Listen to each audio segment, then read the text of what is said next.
I don't think this is an exaggeration of me saying this. This is the best Teenage Mutant Ninja Turtles movie, period. Ladies and gentlemen.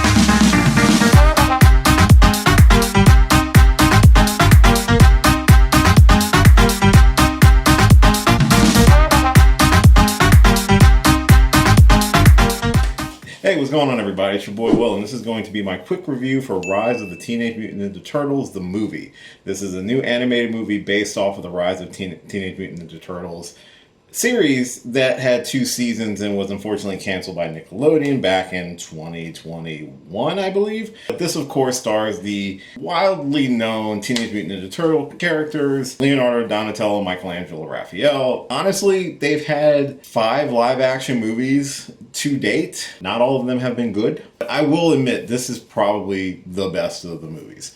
So before I jump into this review, I just want to say thank you so much for checking out this video. And if this happens to be your first time, hopefully you do enjoy geeky content like this. I do reviews, reactions, gaming, drinking, a bunch of discussions. I try to have some fun, but it's usually all wrapped around geekiness. So if that happens to be your bag, why not consider subscribing to the channel? I'd really love to get to know you and hope you enjoy this. So allow me to give you my review of Rise of the Teenage Mutant Ninja Turtles, the movie. So, it's good. Hey, thanks for watching this video. If you did like this, I should probably go a little bit deeper into the review than just that. So here we go.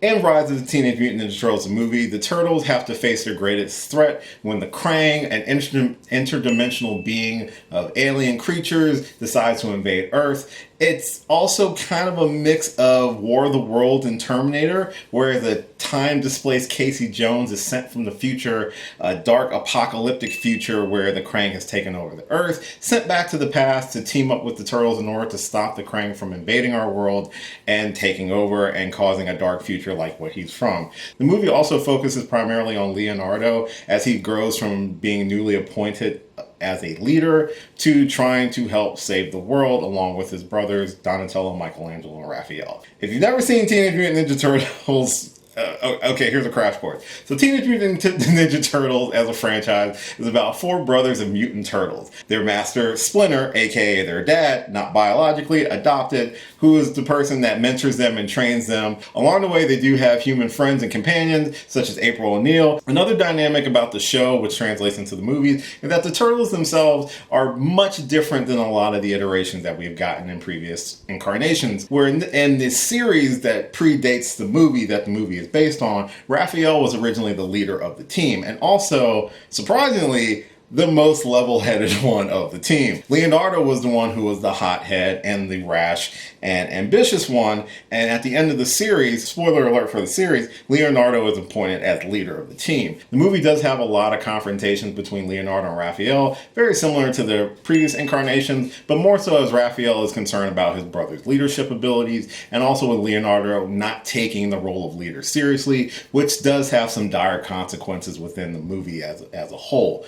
Michelangelo and Donatello are hilarious, they're fun, they're great characters, and admittedly when this series was first announced back in 2018, I wasn't fully on board. The initial promo art gave me like Teen Titans Go, Thundercats Roar type vibes, and it kind of made me a little bit nervous. But eventually, once I actually checked out the series, I thought the series was fantastic. It was an interesting role reversal for certain characters.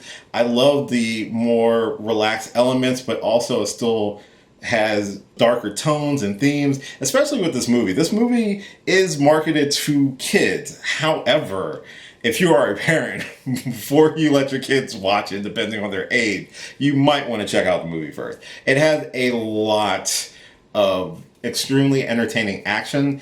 However, there is a good element of horror mixed into it, with the Krang being this menacing alien force invading the Earth and also mutating, and there's a little bit of mix of Cronenberg body horror mixed in a little bit in certain scenes. It's got a pretty good shock value for a Ninja Turtles movie.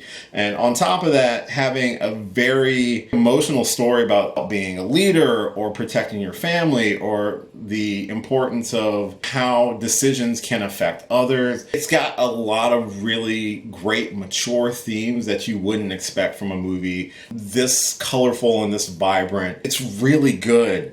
And like I said, I'm not joking. It's the best Ninja Turtles movie, period. It's better than the live action ones, I'll admit. If you thought the first Ninja Turtles live action movie had that really good scene of Raphael getting beat up and potentially dying and stuff like that, this movie trumps that in spades when it comes to some of the risks that the Turtles have to go through, the actual feelings of defeat and dire consequences and circumstances that they're put in, how actions directly lead to potential, death and pain and loss in this movie. It's really well done, but it's still light. It's still jovial when it needs to be, but it allows those more serious elements to have a chance to breathe.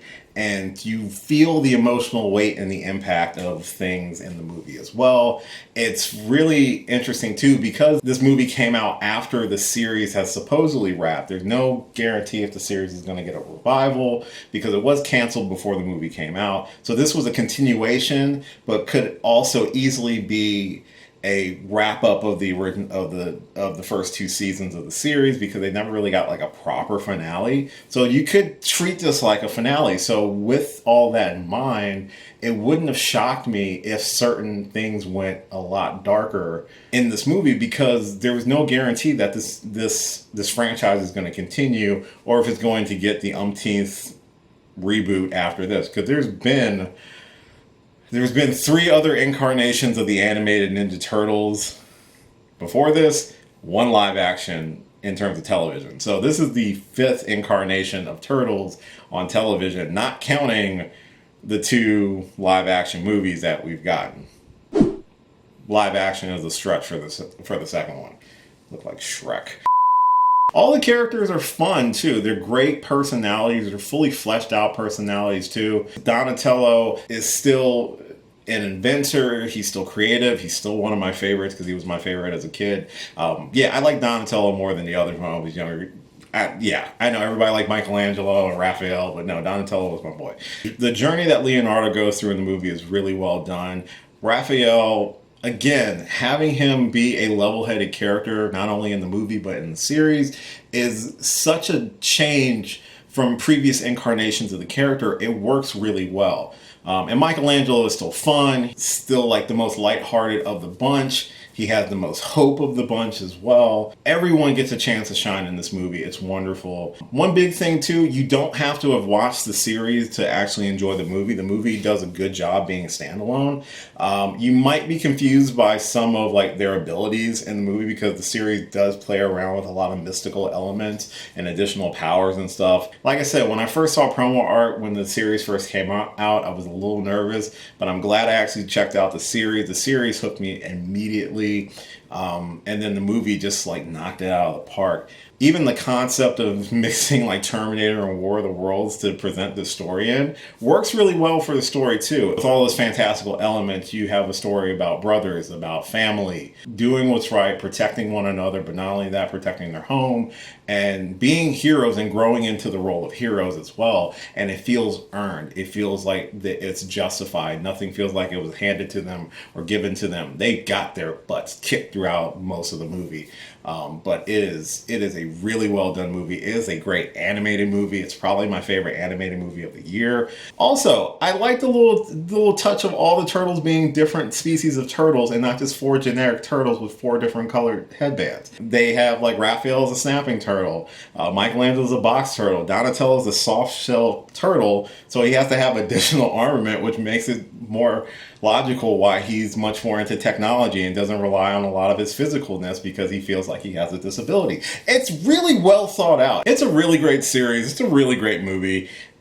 Check out Rise of the Teenage Mutant Ninja Turtles, the movie. Let me know your thoughts in the comments down below. As always, thank you so much for checking out this and all my videos. I really do appreciate it. If you're new to the channel and you enjoyed this review and you you like what you see, maybe give me a subscribe. I would really appreciate it. I've got a ton of videos on this channel that you're more than welcome to check out. I'm almost at 300 videos. I've been doing this for a while. So you got plenty of content to check out. Most of it should have aged gracefully. I still look the same, just with a couple extra pounds. But feel free to check those out. You can follow me on a whole bunch of different social media platforms listed at the end of this video. Like, share, subscribe, all that fun stuff. And as always, until next time, I will catch you later. Hey, thanks for watching this video. If you did like this video, why not give me a thumbs up and share it with your friends? You can subscribe to the channel by clicking on my gorgeous little face right over there. You can follow me on all the various social media platforms right below. And last but certainly not least, if you've got a few extra minutes, why not check out one of the lovely videos floating right over here. Later.